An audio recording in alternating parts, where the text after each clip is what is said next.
you clear CUET PG 2027 without coaching?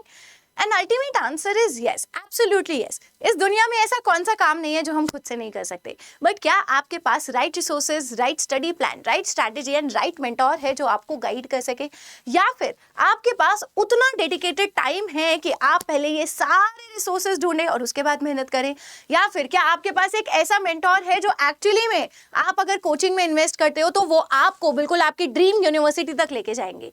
यही सारे questions आप लोगों को रहते हैं एंड उन्हीं को सॉल्व करने आज मैं आई हूँ। सो अगर आप चैनल पर सबसे पहली बार आए हैं और आप अपने CUET PG की तैयारी कर रहे हैं तो make sure to subscribe the channel.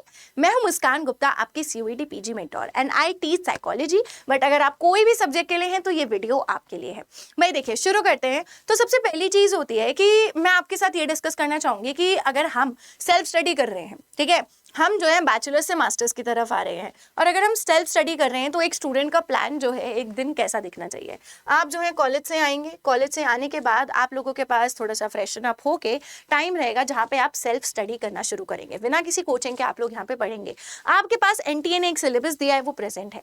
उसके बेसिस पे आप लोग क्या करेंगे, आप जो है पहले काउंटलेस रिसोर्सेज ढूंढेंगे किसी एक पर्टिकुलर टॉपिक के, ठीक है। फिर उसके बाद आप बुक्स पढ़ोगे। बुक्स पढ़ना मैं कहती हूँ इज अ गुड हैबिट, आप लोगों को पढ़नी चाहिए, ठीक है। बुक्स आप पढ़ना शुरू करोगे, फिर उसके बाद जो है आप जाएंगे नोट्स बनाने की तरफ।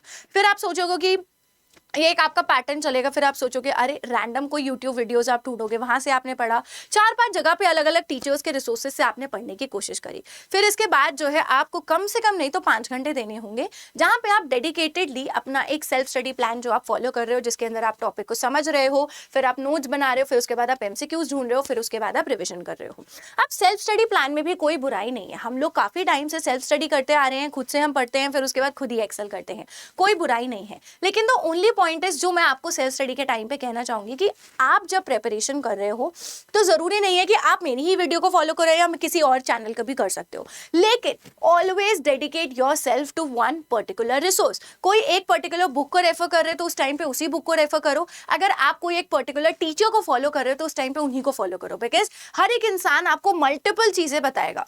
क्यों ना इंस्टेड ऑफ गोइंग इनटू कि हम मल्टीपल चीजों में जाएं, अगर हम खुद से ही तैयारी करने की कोशिश कर रहे हैं तो हमें एक डेडिकेटेड प्लान की तरफ रहना काफी ज्यादा जरूरी है। तो आप लोग उस पे फोकस करेंगे। अब ये जो स्टूडेंट है इसे नहीं पता कि कौन कौन सी चीजें हैं जो स्किप करनी है, लेकिन इन्हें ये जरूर पता है कि सारी चीजें डिटेल में पढ़नी है। अब मैं आप लोगों को बताती हूँ कि किस तरीके से CUET PG का जो कॉम्पिटिशन है, जो लेवल है, वो बढ़ता जा रहा है। CUET PG जब 2022 में इंट्रोड्यूस हुआ था तो उस टाइम पे पेपर का लेवल जो था, डिफिकल्टी बहुत हाई था। फिर NTA को रियलाइज हुआ नहीं नहीं, हमें थोड़ा कम रखने की जरूरत है ताकि और स्टूडेंट्स आ सके। इज माई असम्पशन, जैसा मैंने अभी तक देखा है। तो पेपर का जो लेवल है, जो उसका डिफिकल्टी लेवल है, वो कभी ऐसे अप जाता है, कभी वो बहुत लो जाता है, कभी वो अप जाता है, कभी वो लो जाता है। कई बार ऐसा हुआ है कि स्टूडेंट्स के 300 ऑन 300 आए हैं। चाहे जैसे अगर मैं 2026 की बात करूं तो पॉलिटिकल साइंस में 300 ऑन 300 आए हैं, लेकिन वहीं मैं साइकोलॉजी को कंपेयर करूं तो इस बार पेपर का लेवल इतना डिफिकल्ट था दैट ऑल इंडिया रैंक 1 ही 268 गई है। क्या इसमें कहीं से कहीं तक किसी स्टूडेंट की गलती है जिसने खुद प्रिपेयर किया था, या फिर कोई ऐसा स्टूडेंट जिसने कोचिंग के थ्रू प्रिपेयर किया था? तो ओनली डिफरेंस इज कि आप लोगों को नहीं पता कि NTA कब किस तरीके से पेपर को डिफिकल्टी बनाता है, किस तरीके से करता है। अब यहीं पे ना एक कोचिंग का रोल आता है, जो आपको क्या करते हैं, जो आपको एक क्लियर रोड मैप बताते हैं कि किस तरीके से कब क्या चीज़ें फॉलो करनी है।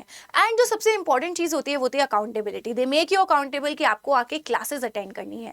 That is what we do here अपने हमारे जो CUET PG के महापैक है। बट अपार्ट फ्रॉम दैट जो सबसे मेन रोल कोचिंग्स आपके लिए करेंगी वो होंगे नोट्स, ठीक है। हम लोगों ने ऐसे नोट्स बनाए हैं, पर्सनली जो नोट्स हम बनाते हैं वो ऐसे रहते हैं जिसके अंदर हमने पिछले 5 साल के एनालिसिस के बेसिस पे हर एक चीज़ जो पूछी गई है, ठीक है, आप सिर्फ क्वेश्चन पे ध्यान देते हो, लेकिन हम क्या करते हैं, क्वेश्चन के साथ साथ अगर किसी MCQ के अंदर एक नया साइकोलॉजिस्ट का नाम भी ऐड हुआ है, नया पॉलिटिशियन का नाम भी ऐड हुआ है, नए किसी थिंकर का, तो वो सारी चीजें भी हम लोग अपने उसके अंदर इंक्लूड करते हैं, बिकॉज यू नेवर नो कि कब हमारा एक नया कॉन्सेप्ट बन के वो क्वेश्चन पूछा जाए। तो ये आप लोगों के लिए बहुत ज्यादा मैटर करते हैं, और यही चीजें जो है आपकी ईजी हो जाती है जब आप एक पैक के अंदर एनरोल करते हो, एक कोचिंग के अंदर एनरोल करते हो। साथ ही साथ आपके लिए PYQ एनालिसिस जो है वो मिलता है, मॉक टेस्ट भी आपको मिलता है ना, आपके डाउट सॉल्विंग भी होते हैं। अब अगर एक स्टूडेंट स्टूडेंट है वो सेल्फ स्टडी के थ्रू जा रहा है, जहाँ पे वो बुक्स भी रीड कर रहा है, जहाँ पे वो नोट्स भी बना रहा है, जहाँ पे उसने सारी चीज़ें कर ली हैं, PYQ एनालिसिस कर लिया, बट एक टाइम के बाद तो उसके बच्चे के पास मॉक्स खत्म हो जाएंगे।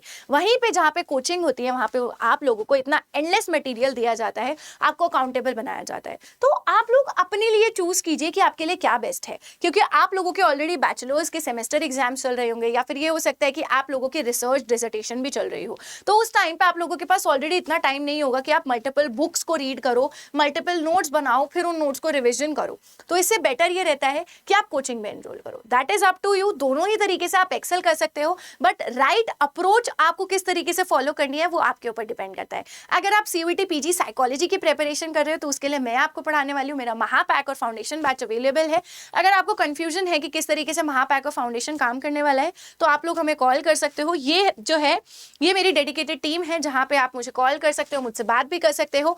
ये मेरा कॉन्टैक्ट नंबर रहने वाला है। और CUET PG साइकोलॉजी के अलावा अगर आप पॉलिटिकल साइंसेस में कहीं लाइफ साइंस है, जूलॉजी है, माइक्रोबायोलॉजी है, कंप्यूटर साइंस है, कोई भी एग्जाम की प्रिपरेशन है तो आप इस नंबर पे कॉल करके मुझसे बात कर सकते हैं। मैं आप लोगों की हेल्प करूंगी कि किस तरीके से आप अपना एक स्टडी प्लान बना सकते हो। देखियो, एज अ साइकोलॉजी टीचर मैंने एक चीज़ सीखी है कि किस तरीके से किसी को काउंसल करना है, किसी तरीके से किसी को उनकी हेल्प करनी है टू अंडरस्टैंड कि उनके लिए क्या बेस्ट काम करेगा। With that it is totally up to you. Coaching के साथ भी आप क्रैक कर सकते हो, बिना कोचिंग के भी कर सकते हो, बट राइट स्ट्रैटेजी अपने लिए चूज करना आपका काम है। And I will see you in the next video. बाकी कोई भी क्वेरीज हो तो कॉल कर लो, कॉन्टैक्ट कर लो मेल पे, नहीं तो नीचे कमेंट कर दो।